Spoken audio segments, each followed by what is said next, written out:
Magandang araw mga ka-tracker, welcome sa ating vlog. For today's video, ipakita ko lang sa inyo itong unit na brand new unit po namin, Hino 500 series 6-wheeler 4x2 1625 16,000 yung growth capacity. So nilagyan po namin to ng attachment na mounted crane with auger and 2-man basket. So ayan po yung itsura niya, oh. Tulad po ng mga nire-release namin sa mga electric cooperative, yung mga nauna. So ito mga ka-tracker, ayan po ay pinare-retouch na namin yung pintura kasi ayan, lalabas na po bukas ng madaling araw. So ayan po yan, 5 tonners po yung ating boom crane. Tapos ito yung auger. 4 outrigger jack po yan, harap likod. Tapos nilagyan na lang namin ng running guard para safe. Tapaludo yan, mga additional po yan dinagdag namin. Ayan po yung auger. And then boom crane. Ito po yan. Sa boom crane po natin ay 1, 2, 3, 4 section. And 4 section po yan. Ito Lex, oh.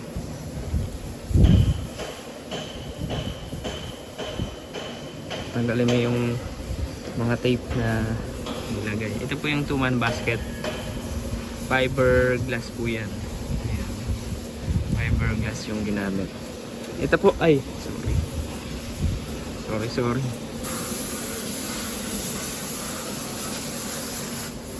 So, yun. Ito po ay buo na dumating. Imported po yan galing ibang bansa.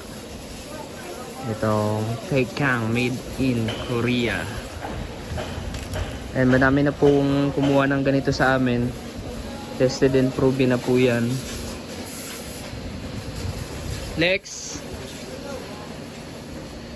yung operator dun mag-operate sa taas, merong seat chair doon, and then yun nandun na yung controller, yung mga spotlight. So yun, ito detachable yan, ditanggal para yan, kung hindi naman kailangan, so nandyan lang. Pag kailangan lang, ikakabit sa ating boom crane. Dito yan, nakalagay, nagawa po kami ng bracket. Solid na yan. Yan, maganda po yung quality nyan. Sa presyo naman ito, hindi po ito budget meal lang kasi brand new po ito, eh. Ayan, tinatapos lang po namin para all goods na. Ano pa, konting retouch, konting issue pa.